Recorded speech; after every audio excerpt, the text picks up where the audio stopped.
My husband's family hates me and uninvited me to their Christmas plans because I ruined the vibe, so I exchanged their expensive gifts with the worst ones I could find, and used the money to get a divorce instead of trying to mend our relationship. I, 31F, married my soon-to-be ex-husband, 33M, in 2018.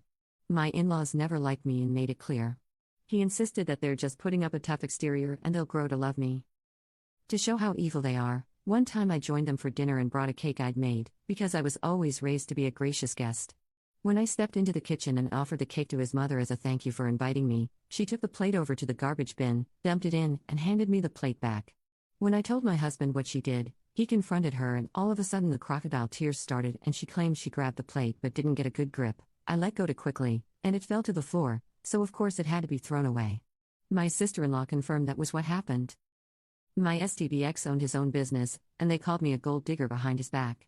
Of course, they insisted on a prenup, which I didn't care about because I never thought my marriage would end and it would appease them and may allow them to finally treat me kindly. Nope.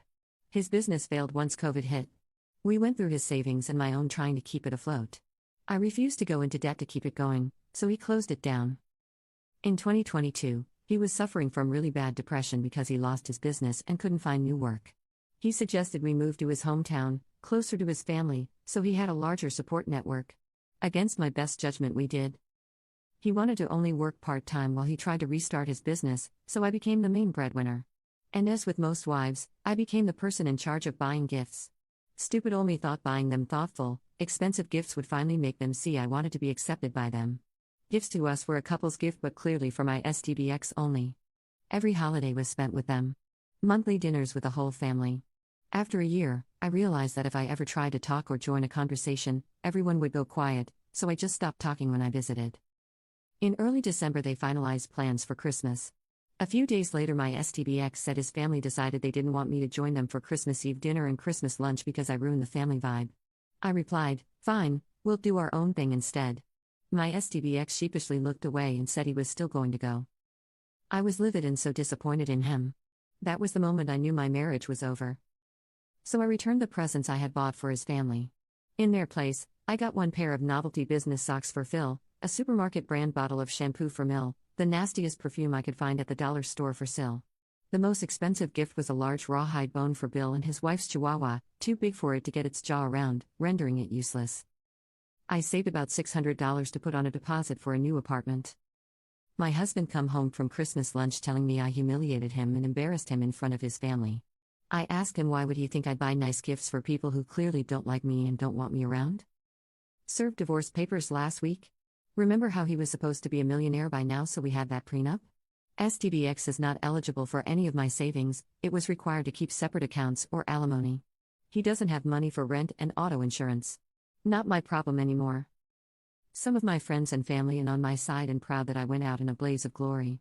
Others are telling me I was being way too petty, which isn't really like me. So, am I a jerk? Update 1. Many thanks to everyone for their support in my last post. I thought I'd send a small update. First, for those who asked how the deposit on my new apartment was only the $600 I saved on the gifts, it certainly wasn't. I had to dip into savings, but that $600 helped. My STBX didn't bother reaching out to me after I left until he was served the divorce papers and my lawyer made it clear we're exercising the prenup. Then it was loving voicemails and texts I never picked up from him and his family for a few days trying to convince me to come back, which eventually turned to threatening and cruel voicemails and texts when it was clear I wasn't budging. My lawyer suggested I don't block them so we have evidence of harassment, if needed.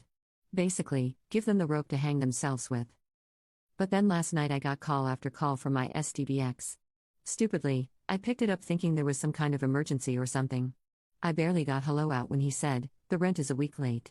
I told him that's strange because I paid my landlord 6 days ago. He paused and sighed dramatically and replied, "No, the rent for here." I reminded him I don't live there and he shouldn't expect rent. Cue his parents both texting me that they're going to sue me to pay the remainder of the lease entirely. I'm not worried about having an eviction on my record, since the apartment is in his parents' names. When we first announced we were moving to his hometown, they rented an apartment for us right away so we could move right in. They've been renewing the lease each year.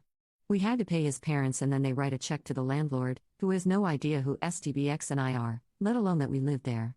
Red flag, I know.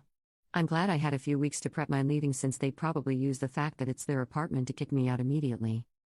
Divorce is probably going to be a bumpy ride with this manchild and his psycho parents. Any advice from anyone who's been through it is welcome. Update 2.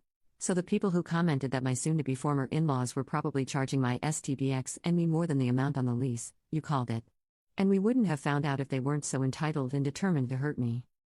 They got a cousin who happens to be a lawyer to send me a letter demanding I pay the entirety of the remainder of the lease or they will file suit and force me to pay it. Clearly a scare tactic.